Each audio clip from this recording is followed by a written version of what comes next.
Hi, it's Terry. And Jen. And welcome to Coffee Talk. It is still a tough time for buyers out there. Yeah, it's a very difficult market for buyers, and we've got lots of buyers we've been working with for a long time, and making offers and not getting them, and there's so much you can do to prepare as a buyer to when you're making an offer and when you've identified the house that you want to go after. Mm-hmm. And put yourself in a good position. Yeah, right? That's all you can do. That's all you can do. And so, so one of the things is for every house that you want to make an offer on, you want to have your agent do a market analysis. So, what does that agent think it's worth? What should it be listed at, and where will it end up? So looking at all the comparables. And deciding, where it actually should be, and because we are seeing a lot of people underpricing properties, and if it's like way below where it should be, you need to look at where it should be and use that as more of a baseline and set a realistic expectation. Yeah, well, I know for my clients, we're trying to do those pre-home inspections. So if you go in with a condition, chances are they're not even going to look at your offer. So doing that pre-home inspection gives you the opportunity to see if there's any red flags. It gives you also like a timeline of when things need to be done, so you can budget for, if the roof needs to be done in a couple years or this window needs to be replaced now.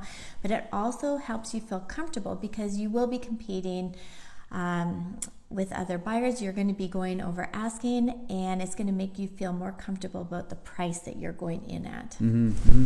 One thing we like to do is actually go and visit the neighborhood and actually try and talk to the neighbors, knock on doors, and you want to know the composition of the neighborhood, and if you've got kids, are there kids in the neighborhood, but also neighbors have really good insight on the home maybe you're buying, as far as work that's been done.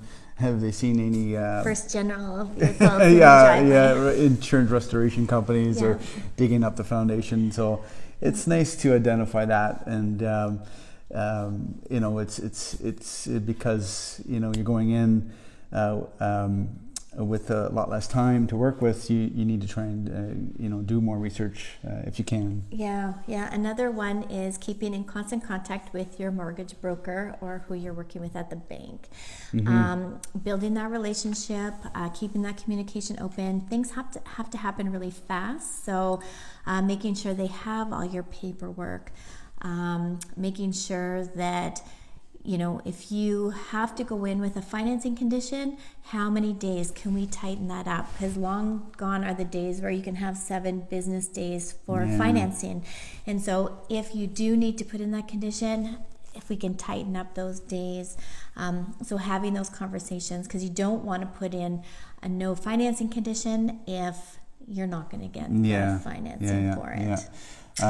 Another important thing is find out more about the sellers.